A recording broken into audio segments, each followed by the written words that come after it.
Executives in the past have spent their time focused on board relationships, right? Big customer relationships. And that shift is the soft skills, which are sometimes the harder skills to build, are where we're starting to see more executives be expected to spend their time. Less around managing the financials, right? And managing risk. That's always part of their job, but balancing that with managing the humans and the human energy that they're trying to get to achieve whatever that growth strategy is. CEO executive skill set's really different today than when I first started in the business world. They're expected to feel more human. We're not as removed as we once were. They're expected to really be in the ranks and have people understand them, know what they're thinking and what they're feeling, what they see as happening in the industry. Career pathing for CEOs and how has that shifted? We celebrated this, I think it was a year and a half ago, when we saw our first CHRO that became CEO of an organization that we were aware of here locally.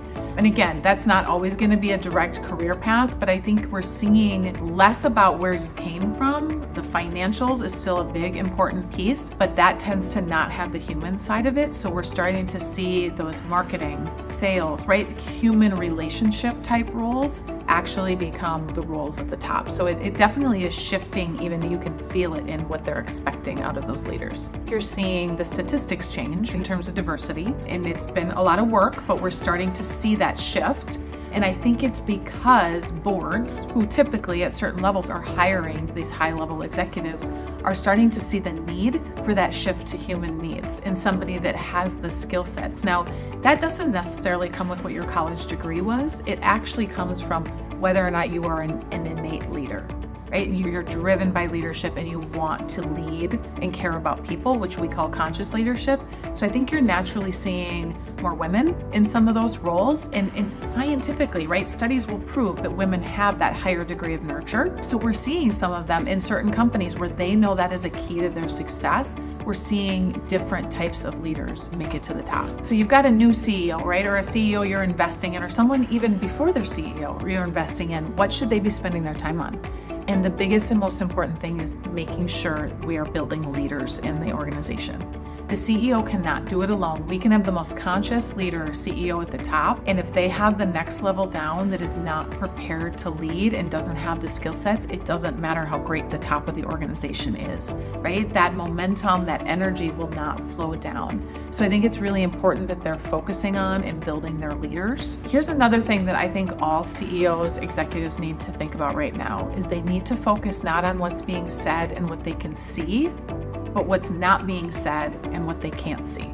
A lot of leaders are expected to really understand what is not being said down in the organization. If everyone's telling you everything's great, you should be concerned, because nothing is ever great across the board in an organization, and it means you're only hearing what people want you to hear versus what you actually need to hear. And so that transparency is really built by asking different questions. And so CEO's role needs to be out in the masses, talking to people in an informal way, really understanding what's working and what's not working. There's a couple different tools that we see really working. Skip level meetings, which is typically where the CEO or an executive, a leader of a division, is meeting with not their direct reports, but their direct reports. And its purpose of that meeting is to just really understand what's really happening. It's not that their leader's gonna get in trouble, right? But it's really breaking down that hierarchy and saying, I need to understand what's working and not working. I would say forcing people, but really driving a conversation around what can we do better?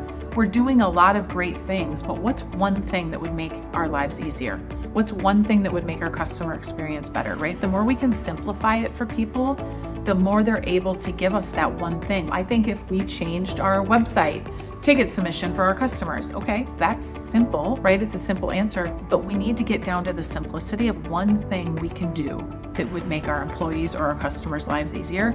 That's probably the biggest question you need to be asking to everybody in the organization that you come in contact with. You can really follow the journey of leaders that are really trying to change the dialogue. I think this is where social media is really great, right? LinkedIn specifically. One that comes to mind is CEO Nate Randall of Gab Wireless. I follow him just because he inspires me as a leader in how he truly serves his people. Like, he sees his role as just serving everybody else that needs to accomplish what they need to accomplish. And every day, how does that look? We have a lot of examples of our own clients, right, that have really started to look at their own leadership and say, worked 20 years ago doesn't work anymore, and how do I need to evolve and make sure I'm evolving faster than the organization? Because right now, I think that's the biggest risk that most CEOs and executives have, is the pace of change in business is going to outpace them if they aren't also working on themselves, which is not something that is typically done, right? They're helping everybody else, but they're not spending the time on themselves. So I think it's a really important thing and a gut check for most CEOs and executives right now to say, am I doing enough to evolve myself and my thinking so that I can help the organization do the same thing? There's been some pretty big failures from executives and decisions in 2022, 2023. And what it really comes down to is lack of transparency and lack of really knowing what's going on in the organization. It's hard in that role as a CEO to know everything, but you have to create a culture where people want to bring up the things that aren't working, because there are things that aren't working in every single one of our organizations. And that humility and humanizing that to say, we've made some mistakes and here's what that means and here's how we're going to get better. I think as executives, we try to save everybody from the mistakes and the failures and the things that maybe aren't going as great. But when we do that, we numb them to thinking in that way. And how can we constantly get better and constantly be evolving? And so the growth mindset CEO, I think, is the CEO who can say, we've done good things, we've made some mistakes, and here's what we need to do to be better, and really be able to focus, communicate that both to customers and to employees internally and externally. I think that's the biggest thing on overcoming your failures and mistakes, is focusing on that. If I can sit with a CEO and give them a couple of pieces of advice, the first thing I would tell them is ask different questions. We are in a state of change.